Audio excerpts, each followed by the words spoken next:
taholta tämä vaatimus, että tämmöinen paita pitää päälle vetää, mutta tämä lienee nyt se uusi Ruotsin maajoukkuepaita.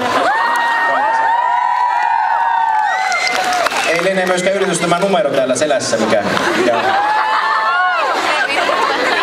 No niin, nyt alkaa olla hetki aika lähellä.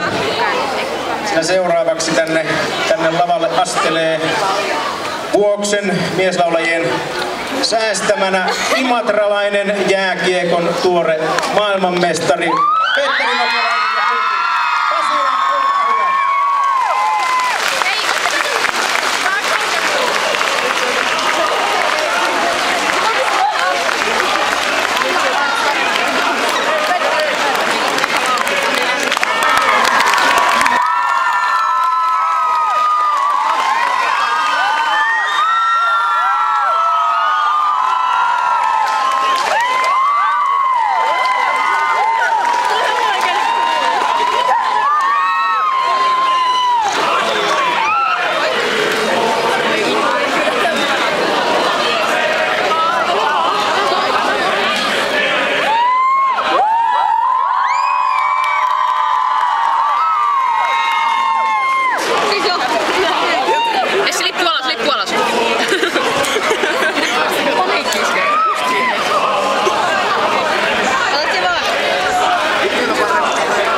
Vuoksen mieslaulajille ja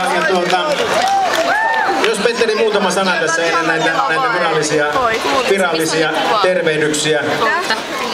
Tässä on ollut aika huisketta ihmistä tämän finaalin jälkeen kun maajoukkueella. Joo, kiitos kaikille koko tänne ryhmälle. En ole Imatran katua nähnyt näin täynnä vielä. Hieno juttu, että pääsitte paikalla.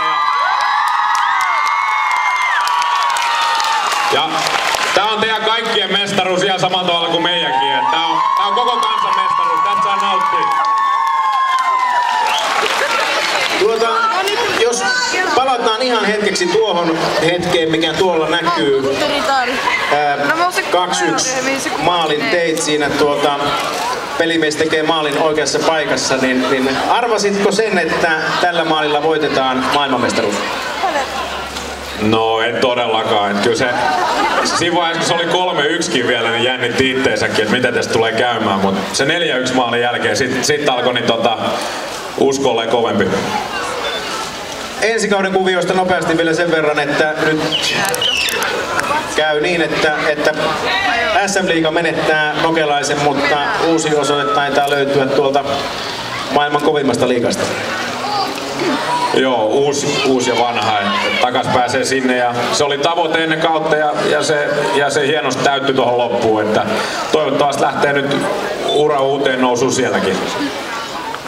Uskotaan niin, että semmoinen kova läpimurto tapahtuu myös siellä Phoenixissä. Tähän saumaan haluaisin pyytää tänne lavalle Imatran kaupungin edustajat, eli kaupunginjohtaja Pertti Lintunen ja hallituksen puheenjohtaja Anu Urpalainen.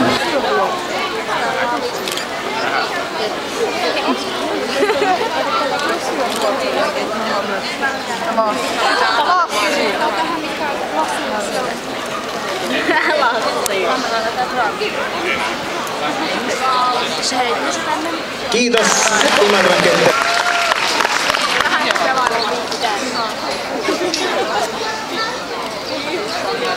Imatralaiset kerätty ja tää koskettaa teitäkin, mutta niin kuin sanottu, tästä pitää nauttia, teidän pitää ottaa itselle tästä kanssa.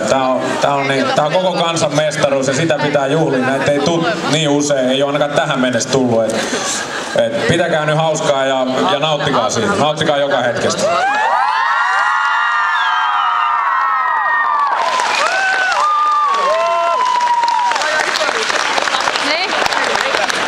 Joo, Joo, eli sitten Petteri siirtyy tuohon harmaakattoisen teltalle nimikirjoituksen hakijoilta. Jos nyt joku semmoisen haluaa, niin saa näitä onnea.